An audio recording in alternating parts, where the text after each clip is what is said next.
첫 번째는 열 치료 방식, 영어로 이제 서멀 세라피라고 그러는, 우리 몸이 대다수가 단백질로 돼 있거든요. 단백질은 열을 받으면 쪼그라들어요. 요리를 해도 고기를 구워도 작아지고 단백질 달걀을 구워도 작아지잖아요. 그런 식으로 그런 원리를 이용해서 열을 가해서 혈관을 작게 만드는 수술인데요. 이 레이저랑 고주파 방식이 가장 유명합니다. 이 고주파를 애용하시는 의사 선생님들도 계시고 레이저를 사용하는 분이 계시고, 뭐가 정답은 없습니다. 둘 다 열로 이제 혈관을 파괴하는 거니까 자기가 더 잘하고 그런 자신 있는 걸로 하면 된다고 생각을 하고요. 주로 사용을 하고 있습니다.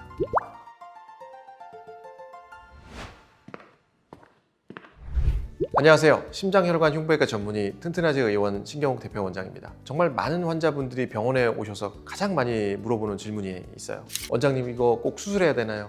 약으로는 안 되나요? 스타킹만 신으면 안 되나요? 이런 치료에 대한 질문들인데요. 이 하지정맥류라는 질환이, 이 치료가 이제 환자마다 여러 가지 방법을 적용을 해볼 수가 있는 질환이에요. 그래서 오늘 이 시간에는 수술적 치료도 있고 비수술적 치료도 있고 여러 가지가, 두 가지가 크게 나뉘잖아요. 두 치료법의 차이랑 각각의 적응증, 어떻게 이걸 써야 되느냐, 이런 거에 대해서 좀 알아보겠습니다.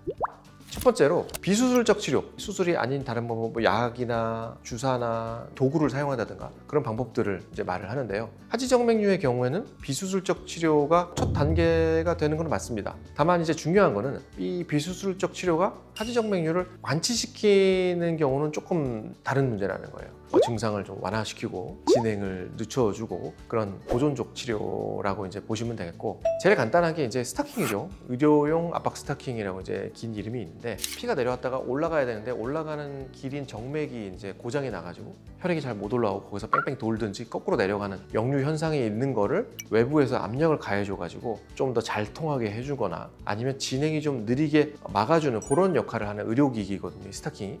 그 다음에 이제 스타킹 다음 두 번째는 약물 치료인데요. 정맥을 튼튼하게 만들어주는, 혈액순환이 잘 되게 하는 정맥순환제, 정맥강화제라고 이제 불리는 약물들인데요. 이런 약물들을 드시면은 이 정맥이 이제 헐렁해지고 탄력을 잃어가는 게 조금 텐션이 좋아집니다. 이 부분적으로 고이는 걸 좀 잘 빠지게 해주고, 잘 혈액이 짜여져서 올라가게 해주고, 노폐물을 다시 빨아들여서 올라가게 해주고 하니까 부종도 좋아지고, 그런 좋은 약들이 많이 요즘에 나와 있어서 환자분들한테 사용을 하고 있고요. 물론 이제 약이란 게 부작용이 없을 수는 없죠. 흔하게 오는 게 이제 속쓰리거나 뭐 간지럽거나 두드러기 나거나 아니면 관절이 아프거나 이렇게 머리가 아프거나 이런 분들이 계시지만, 소수이고 환자분들하고 상담해서 제가 결정을 하니까 반드시 이제 저 같은 전문의 진단하에 복용을 해야겠습니다. 그리고 이제 세 번째는 경화요법이라고 하는데요. 이 경화요법은 혈관들을 딱딱하게 만드는 겁니다. 딱딱하면 어떡하나요? 뭐 피 안 통하는 거 아닌가요? 하시는데, 이 정맥은 주변에 여분 혈관이 많습니다. 어떻게 보면 후보 선수들이 많아가지고 고장난 혈관은 없앱니다. 옛날에 정말 째가지고 꺼냈고, 요즘에는 그렇게 꺼내는 절개 수술은 잘 하지 않고요. 주사를 놔서 이 주사약이 지나가면 특수 약물인데 혈관이 오그라져가지고 딱딱해지면서 조그매집니다. 그래가지고 이 약성분은 소변으로 오줌으로 나가고, 작은 혈관은 안에 살짝 혈전이라는 피딱지가 끼면서 만지면 딱딱해지고 색이 좀 진해지다가 6개월, 1년, 뭐 길게는 2년까지도 가는데 그렇진 않고 1년 안에 사라지는 것 같은데, 통째로 그 혈관과 혈전을 흡수를 해가지고 완전히 사라지게 되게 만드는 그런 방법이에요. 네, 마지막으로는 이제 수술적 치료가 있잖아요. 수술하는 방법인데, 이게 수술적 치료는 이제 크게 세 가지 정도로 나눌 수가 있는데요. 첫 번째는 열 치료 방식, 영어로 이제 서멀 세라피라고 그러는, 우리 몸이 대다수가 단백질로 돼 있거든요. 단백질은 열을 받으면 쪼그라들어요. 요리를 해도 고기를 구워도 작아지고 단백질 달걀을 구워도 작아지잖아요. 그런 식으로 그런 원리를 이용해서 열을 가해서 혈관을 작게 만드는 수술인데요. 이 레이저랑 고주파 방식이 가장 유명합니다. 레이저 방식은 전 세계적으로 이제 가장 보편적으로 많이 사용을 하고 있는데, 광섬유라 그래서 투명한 플라스틱 막대기예요. 근데 굉장히 얇습니다. 주사 맞듯이 바늘처럼 찌른 다음에 쏙 집어넣으면 혈관 안에 잘 들어옵니다.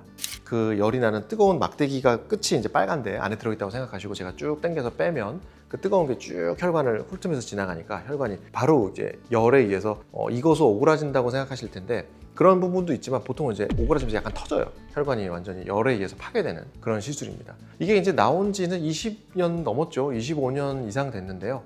그렇게 오랫동안 써왔다는 거는 이제 효과와 안정성이 입증이 된 방식이고, 여러 정맥 학회나 뭐 국제적인 그런 학회에서도 하지정맥류에서는 우선적인 치료로 열치료 방식을 권유를 하고 있습니다. 이 열치료 방식은 레이저 방식도 있지만 고주파라는 것도 있는데요. 전자레인지랑 비슷한데, 전자레인지도 이제 고주파를 이용해서 음식 안에 있는 수분을 진동시켜가지고 뜨겁게 만드는 원리인데요. 이게 이제 고주파를 발생시키는 얇은 막대기가 있어요. 그걸 이제 정맥 안에 넣은 다음에 앞에가 한 5에서 7cm 정도가 쭉 뜨거워져요. 7cm 지지고 이렇게 하면서 빼는 건데 열이 좀 낮게 발생됩니다. 한 130도, 150도 정도로만 발생을 하는데 그래서 30초 정도 이렇게 쭉 손상을 주면서 빼는 방식이에요. 이 고주파를 애용하시는 의사 선생님들도 계시고 레이저를 사용하는 분이 계시고 뭐가 정답은 없습니다. 둘 다 열로 이제 혈관을 파괴하는 거니까 자기가 더 잘하고 그런 자신 있는 걸로 하면 된다고 생각을 하고요. 저는 레이저를 주로 사용을 하고 있습니다. 두 번째는 비열 치료 방식인데요. 이 열 치료 방식의 단점이 통증이거든요. 어쩔 수 없이 아픕니다. 레이저를 하고 나면 허벅지가 좀 땡기고 무릎 접히는 오금이 쑤시고 약간 먹먹하고 좀 남의 살 같아요 이런 느낌들을 하시고 스타킹을 이제 2주, 3주 정도 긴 거를 신으셔야 돼서 그런 게 싫으신 분은 비열 치료 방식들을 선택을 하시는데요. 비열 치료 방식은 이제 유명한 게 이제 뭐 베나실이라는 이제 제품이에요. 미국에서 이제 개발이 돼서 한국을 포함한 전 세계로 이제 널리 퍼져서 시행을 하고 있습니다. 원리는 혈관 안에다가 얇은 관을 넣은 다음에 버튼을 누르면 그 끝에서 접착제 같은 게 쭉 뿌리면서 뺍니다. 그리고 제가 밖에서 허벅지나 종아리를 손으로 물리적으로 눌러요. 짧게는 30초, 길게는 3분 정도를 누르면 이 혈관이 바로 접착이 됩니다. 접착제를 뿌리면서 누르는 게 뭐 제가 막 체중을 실어서 정말 세게 누르고 이런 게 아니고 손바닥으로 적절한 정도, 이것도 경험이 필요하고 어떤 부분을 눌러야 되는지 굉장히 중요합니다. 이게 잘못 누르면 접착제가 다른 부분으로 흘러갈 수 있기 때문에 경험 많은 의사가 알아서 잘 해야 되고, 세 번째는 발거술이라고 하는데요. 뜯어낸다는 뜻이거든요. 사타구니를 작게는 1, 2cm, 길게는 3, 4cm 정도를 째고요. 무릎 아래를 째거나 아예 발목 쪽을 째거나 그거는 이제 환자별 상태마다 다르지만 두 군데를 짠 다음에 살을 파고 들어가면 땅 속에 묻혀 있는 파이프처럼 혈관이 보여요. 그래서 그 혈관을 보이는 부분을 양쪽을 묶은 다음에 중간을 자르면은 여기서도 피가 안 나고 묶여 있으니까 이쪽에서는 안 나고 그 속에 철 막대기를 집어넣은 다음에 철사에다가 혈관을 묶어서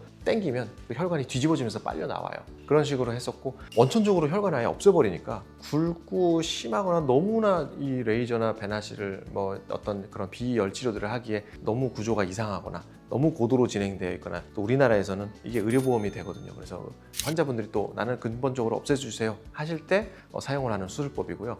스타킹을 차는데 얘는 스타킹을 좀 오래 합니다. 그래서 한 달, 뭐 2달까지도 스타킹을 한 달 이상 차죠. 각자의 장단점이 있다는 걸 꼭 알고 계시면 좋겠습니다. 오늘은 그래서 하지정맥류의 수술적 치료, 비수술적 치료 뭐 여러 가지 관리 어떻게 보면은 당연할 수도 있고 나도 알아 막 이러시는데 또 생각해 보면은 제가 그럼 말해보세요, 써보세요 그럼 못 써요. 기억이 잘 안 납니다. 그래서 자꾸 들어보시면 좋고 무조건 비수술, 뭐 무조건 수술 이런 거는 정말 잘못된 얘기고 비수술로 하실 분들은 비수술로 제가 해드리고 수술이 필요한 분은 정말 수술을 해야 되는 거고 나한테 맞는 치료를 찾는 게 주치의랑 같이 찾아가는 과정이니까 여러분들이 꼭 편안하게 마음 먹고 다리가 좀이라도 불편하시면 오셨으면 좋겠고 앞으로도 여러분 혈관 건강, 다리 건강에 도움이 되는 영상으로 다시 찾아뵙겠습니다. 시청해 주셔서 고맙습니다.